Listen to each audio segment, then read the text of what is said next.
Hi, everybody. We are back here. It's late on a Saturday. My next guest is somebody who I met at work.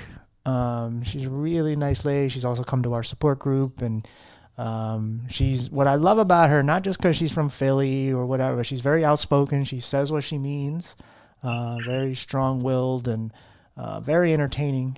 And I've always thought about having her on. I finally got to ask her and work on her phone. So we set this up, and here we are. So, Miss Jackie, would you like to introduce yourself and tell us a little bit about you? Hi, my name is Jacqueline Caesar, and I had a stroke about 10 years ago. And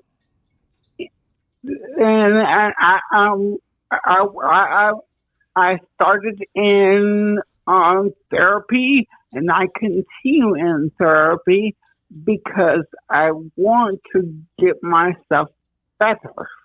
Right. Well, you said something to me in the office the other day, because she's the only person I've ever practiced with. But you said something to me the other day is that when you hear your voice, it still sounds the same to you. Can you kind of explain that? Yes. My voice to me, it sounds like I'm very intelligible. It sounds like what I hear is what you hear. But in reality, I guess I'm not that intelligible because the people keep saying to me, "Excuse me, what did you say?" And I get kind of frustrated behind it because I have a need for people to really understand what I'm saying. It takes a lot of energy for me to speak. So when I am speaking, I desire to be heard. I desire for my words to be intelligible. However, some people just don't understand. Right. No, but see, I think, though, you have it wrong, though, because you're still intelligible. You're still a very smart lady. It's just, you know how it is in the world. Like, if somebody can find something about you that makes you a little off, to them, it's like, oh, they find any way to make you feel like you're not intelligent. But that doesn't mean you're not. Like, you have your voice, it's more slowed down, and you, like, slur a little bit. But that doesn't mean you don't say, that you don't have a very big vocabulary. It doesn't mean you haven't been through anything and you're not smart. You are. You're very smart. It's just I'm a college graduate actually, there you 4 go. years, Exactly. and I do have a degree. And before I had my stroke, I had my own business, and I used to talk to people all the time. And it's kind of difficult for me to go back to that type of life because the majority of my customers, I had a pop-up business, and the majority of my customers, you had to sell the product. You had to have the gift of gab. Right. And currently, like I say, it's a lot of energy. It's a lot of energy for me to speak now. And what is so frustrating is that based on what other people have noticed, I don't have that gift of gab anymore. So therefore, I don't even try to sell a product because I know that sooner or later I'll get frustrated. Right. But I've seen you talk a lot, so I don't know about that. But I will say you just kind of have to adjust to the new way you speak or how it sounds to others. And you can still have the gift of gab. You can still be Jackie. You can still talk as much as you want. And at some point, you gotta don't worry about what other people think and are frustrated with your voice. If they are, they are. But those who love you, those who like you and respect you, like me, there are a few words I may or may not understand, but for the most part, I do understand you because I listen to you and I know you just want to be heard. So, talk away. Like if I thought you couldn't talk right, why would I have you on a podcast where you would talk? Well, I understand that, but when you're selling a product, Oh yeah, when you're trying to sell a product to a member of the community, the outside community, then that's when it becomes a problem. I gotcha. But it's all about adjusting. Maybe that's not your prime thing you're going to be doing, but you just got to find something else. And maybe it's with your voice, maybe it's not. But nonetheless, your stroke does not take away from who you are, because I'm telling you, like as Megan and I, we love working with you because you're just fun, and you're my favorite person to deal with because it's just like you don't care. You just say what's on your mind, and you're just a funny, nice person, and you're very kind, and you're very strong. Whether you give yourself credit or not, you do. And so, like I said to you the other day in the office, like I get to a point where I've had to just say fuck it, and like people if they want to judge me, they can judge me, but I'm still gonna be TJ, just like you're gonna be Jackie. Yes, I like who I am today. So do I. Before I had a stroke, I mean, I was probably a lot different. But since I had my stroke, my attitude is like people can accept me or they don't have to. Right. Because I'm the one who went through whatever I went through. I went through the stroke. They didn't go through the stroke. Right. And how dare someone judge me based on their thoughts? They judge me because they think that I should speak it a certain way, or I should do a certain things a certain kind of way. But as long as I'm doing it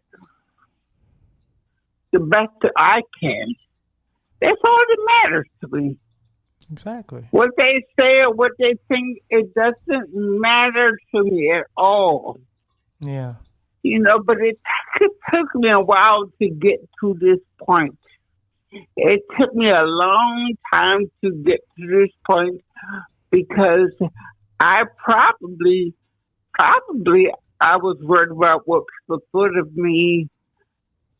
For me to be feeling like this, I'm thinking that in the past that I probably thought what people thought of me. Right. It's a process.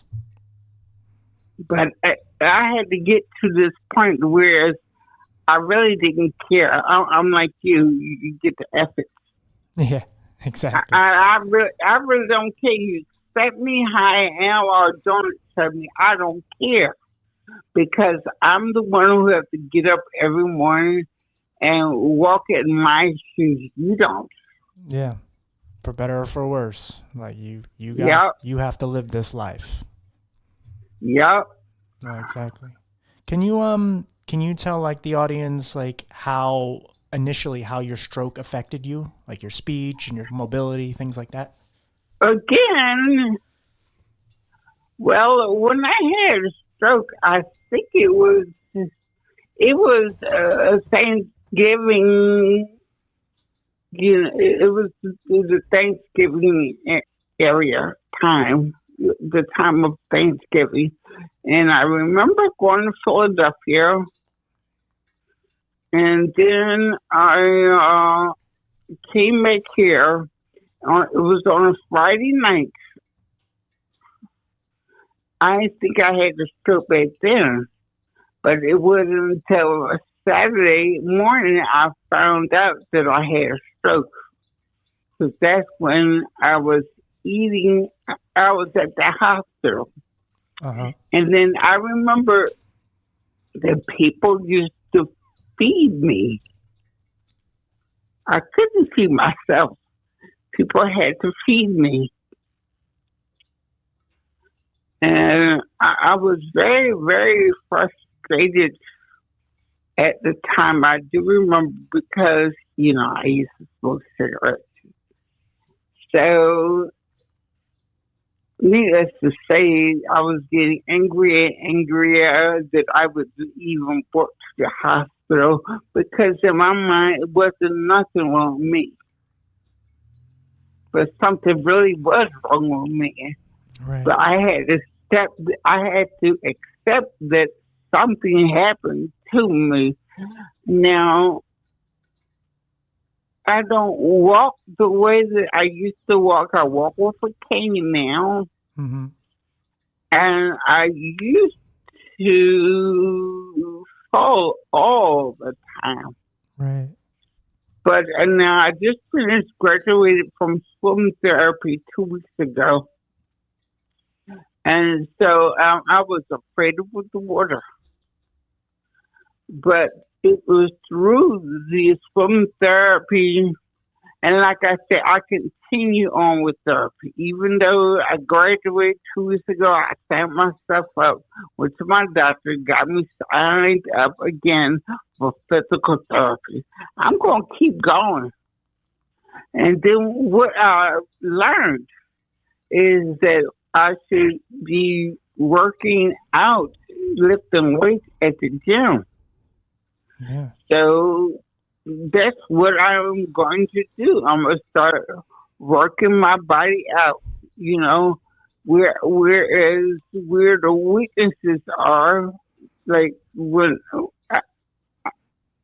my weaknesses currently are. Right. Yeah. I think that I can get better just by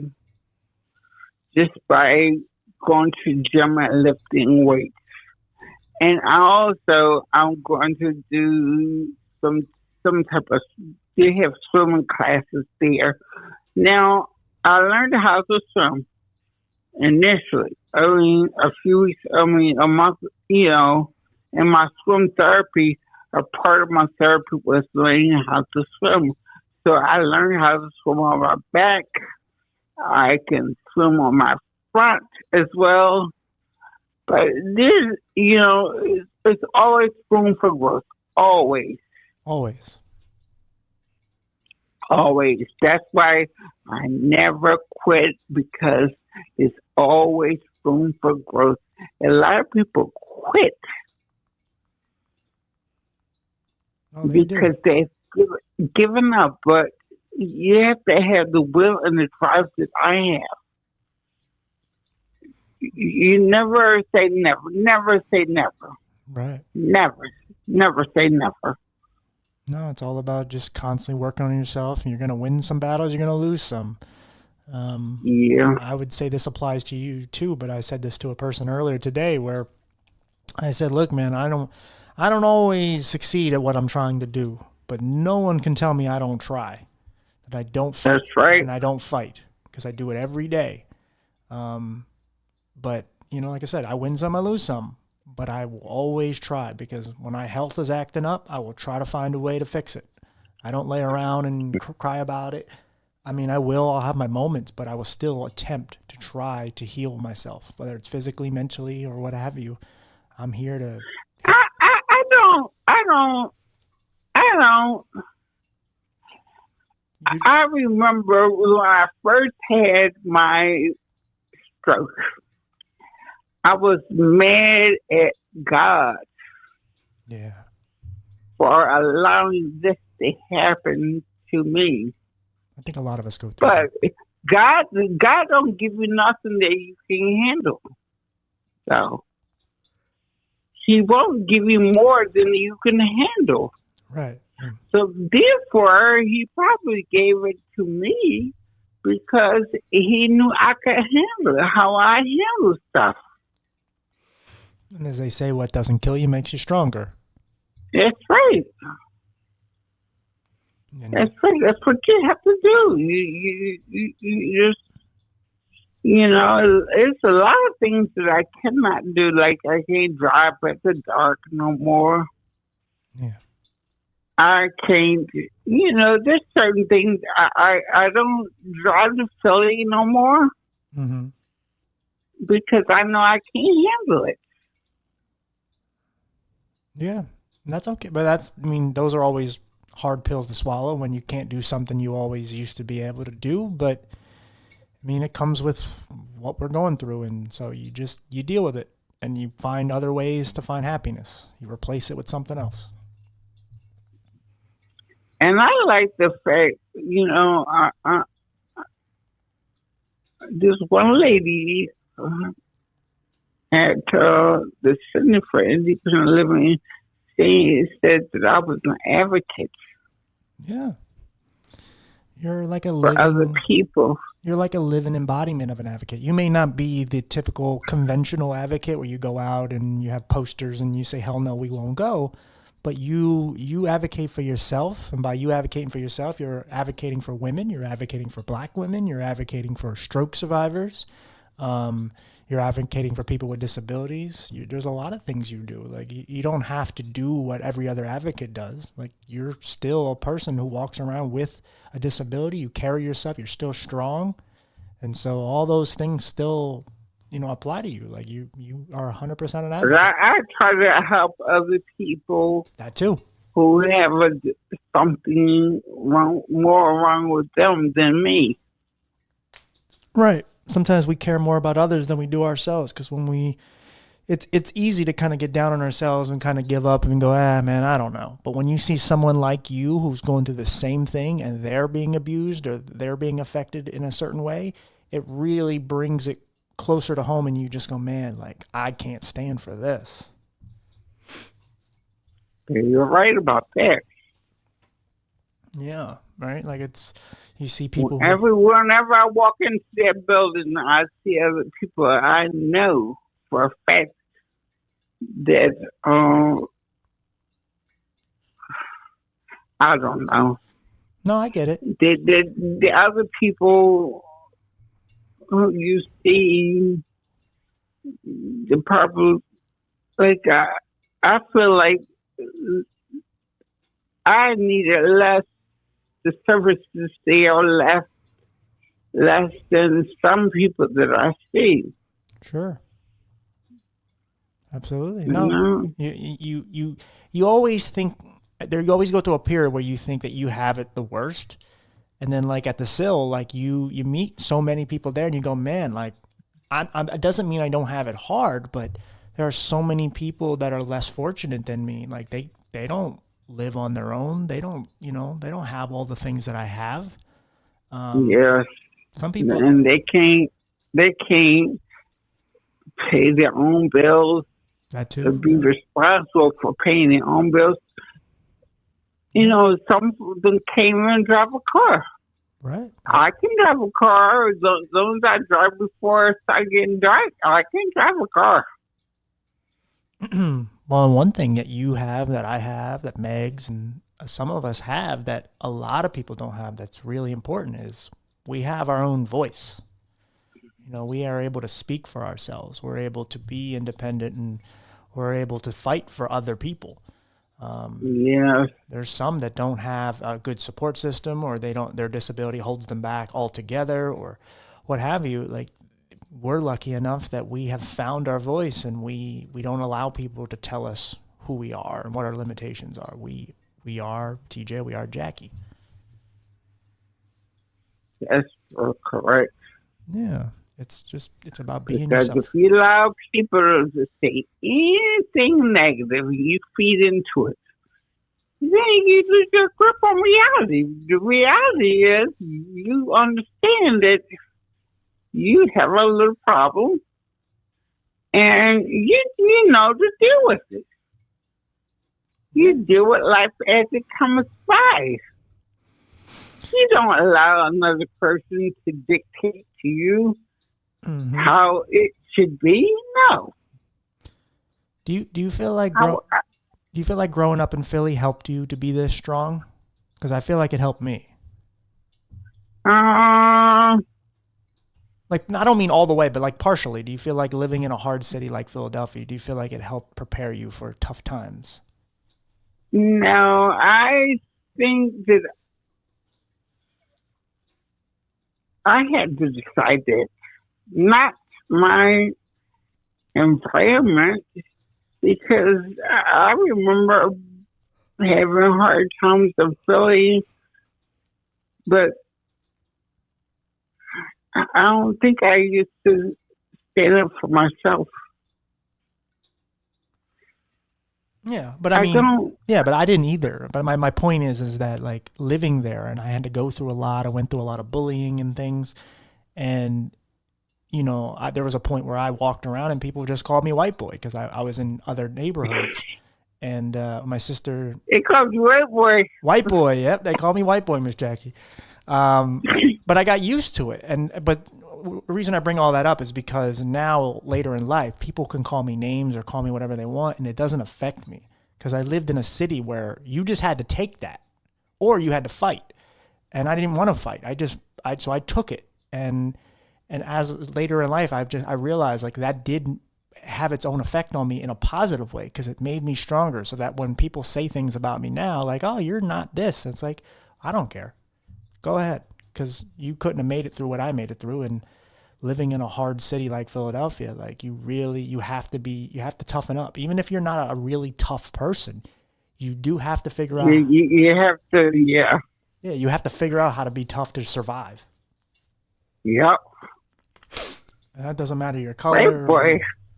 White boy, yes. It's interesting. I know. Well, I was in a lot of neighborhoods that were a lot of very black and Hispanic, and I was like the only white person around for the most part, and so that's what they would call me. I'd go to the corner store or something. They would be, "Hey, white boy," and sometimes it was like they meant it in a nice way. They just didn't know my name, so they're just like, "Hey, white boy, can you pass the bread or whatever the hell it is?" But it's just if you're soft and if you're sensitive, that is going to eat you alive. So that so now when people say things, it just kind of bounces off because it's like, yeah, that's nothing. I don't care. Yeah. I walk the street now wherever I go to Philly and I'm by myself. I walk act like a crazy person, talk to myself. No, one of the things I really love and respect about you is you're just like you say what you mean and whatever you take it however you take it. Like I've got to know you to know what kind of person you are, but if someone doesn't get to know you right, they may think that you're just like a bitch, like, oh, Miss Jackie. It's like, nah, Miss Jackie's awesome. It's just you just have to get to know her. Like she's really kind.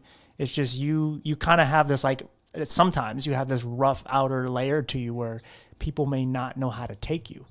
But once they get to know you, it's like, I don't know how you don't love Jackie. Uh,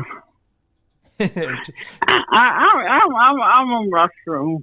I mean, not a mushroom, marshmallow. I'm a marshmallow. I feel like a marshmallow.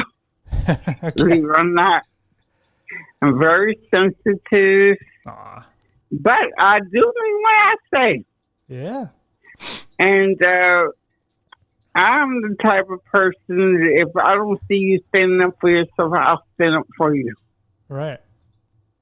That's awesome. Yeah, I know. And I've been with that since I was been like that since I was a little girl, and I can remember this lady at a bus stop was cursing my mother out, and I took it to her. I took it to the woman. My mother beat me. I didn't understand why she beat me. I said, that woman, this lady just told you off and cursed you out and called you out of your name. Why you beat me? Because she was an adult. Right.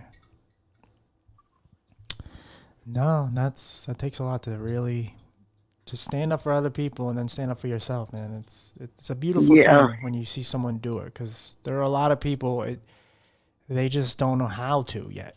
And if you can give them some sort of guiding light to give them like a blueprint to show them, yeah, you can do this too. And I think that's one of the things that's missing in the disability community. We don't have enough of us who were looked to like we don't have a lot of superheroes to look up to. They're out there, but we don't have a lot of representation where we can go, oh, that person over there. I noticed that they have a lot of care workers that that they watch different. They watch the same person may watch 2 or 3 different clients. I noticed, and that, like, say for instance, and something was going on, the care workers look out more for themselves than they do the clients. Uh-huh.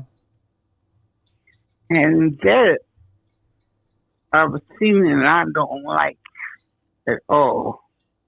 Right.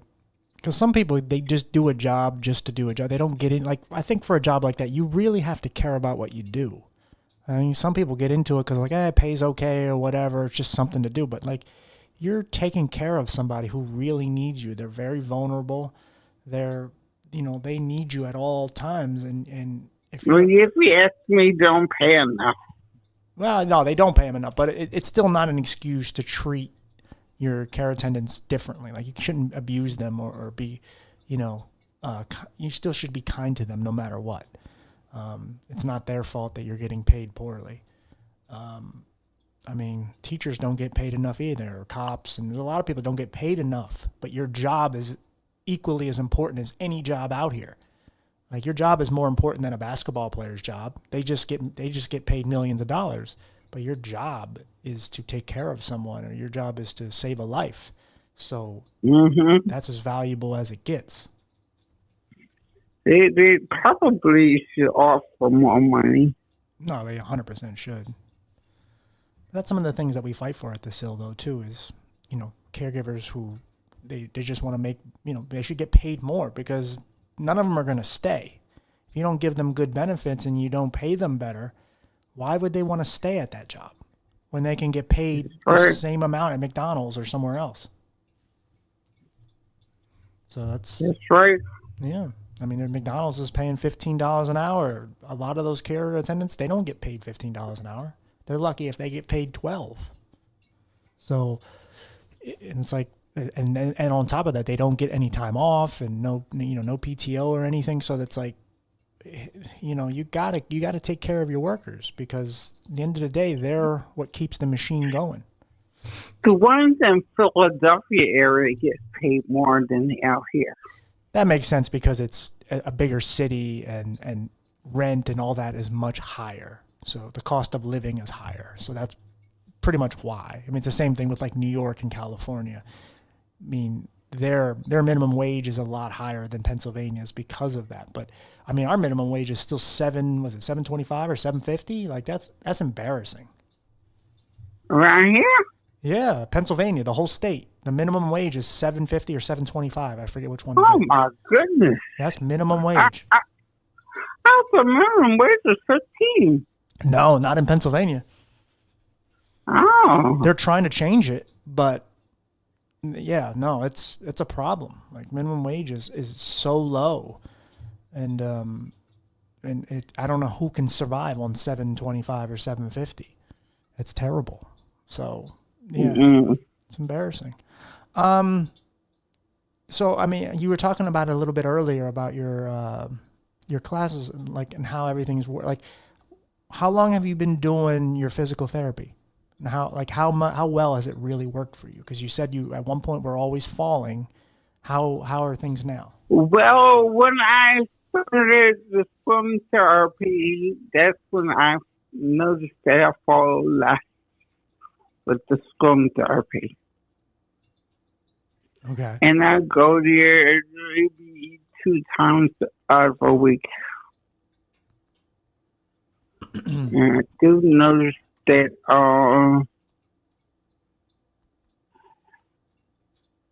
I felt a lot less. The swim therapy at the Y in Muncie, Pennsylvania. Okay. So, and then I did something called Big Program. And I did that here in Williamsport over at UPMC. Mm-hmm. Williamsport campus.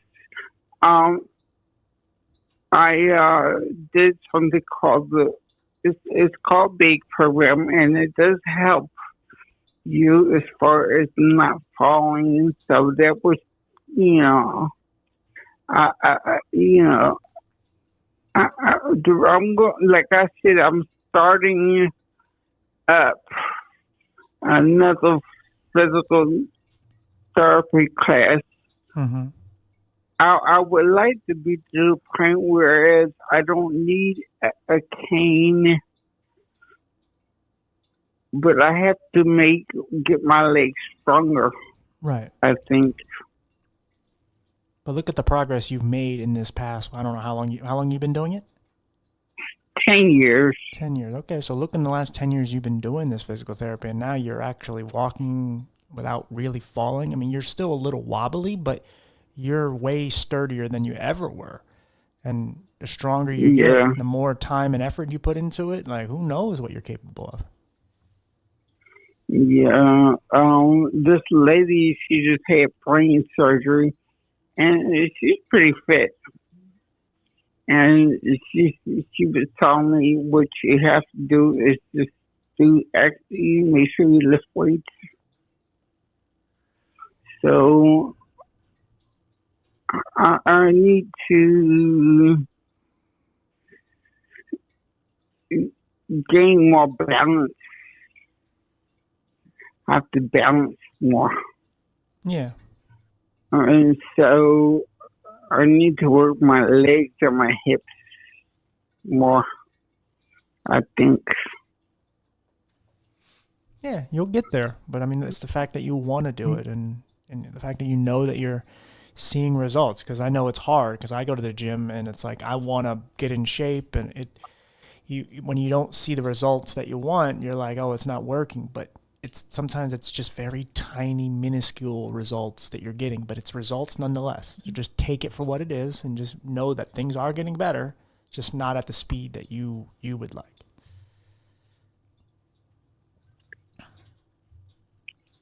So it's just it's just about hanging in there and keep pushing, and there will be a day where you'll be like, oh my God, I can't believe that I'm doing this now.